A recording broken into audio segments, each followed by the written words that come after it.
do you get over the nervousness of not knowing what to say, getting tongue-tied on a listing appointment, especially if you are in the process of transitioning into a new career, such as real estate? Well, the first thing I'm going to tell you is that you have to remember that there's an important word there.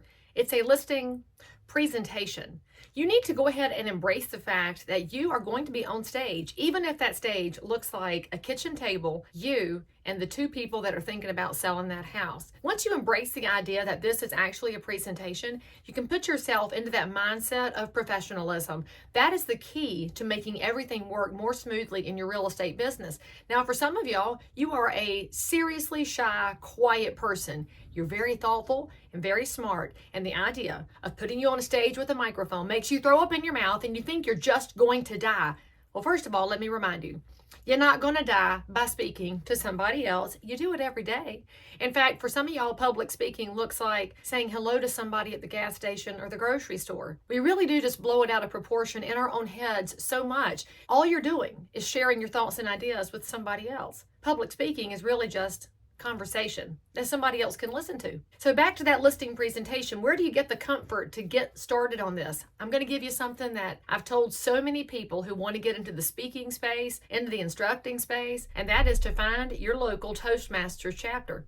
Now that sounds like old person advice, and so maybe I should put on my reading glasses to tell you, so let me tell you one more time. Go find your local Toastmasters club. I can't stress it enough. The most important thing to do to become a more skilled speaker is speak more. Speak a lot more. Do more listing presentations. In fact, one thing that those of us that are long in the tooth in real estate will tell you, the more you do presentations, the more you work with people, the easier it gets. Not necessarily because every transaction becomes easy, but your presenting becomes more fluid because you've practiced. In fact, if you want to learn more about that, read Malcolm Gladwell's book, Outliers, where he talks about your comfort coming when you are 10,000 hours into something. Now, for those of y'all that are new into this career, you're thinking that's a long way away. And it is, but you shortcut the 10,000 hours by putting more hours into your preparation. Toastmasters can be a way to do that. It is a locally based organization with local clubs where you have opportunities to speak and present in front of other people who are learning to speak and present. So it's a really friendly environment. You'll find that everybody I've met, frankly, in their leadership group is so welcoming and so thoughtful and so encouraging. That can always be a way to get started too, is having somebody behind you that cheers for you. So when you're thinking about that listing appointment and you are panicked about going on it, take your broker.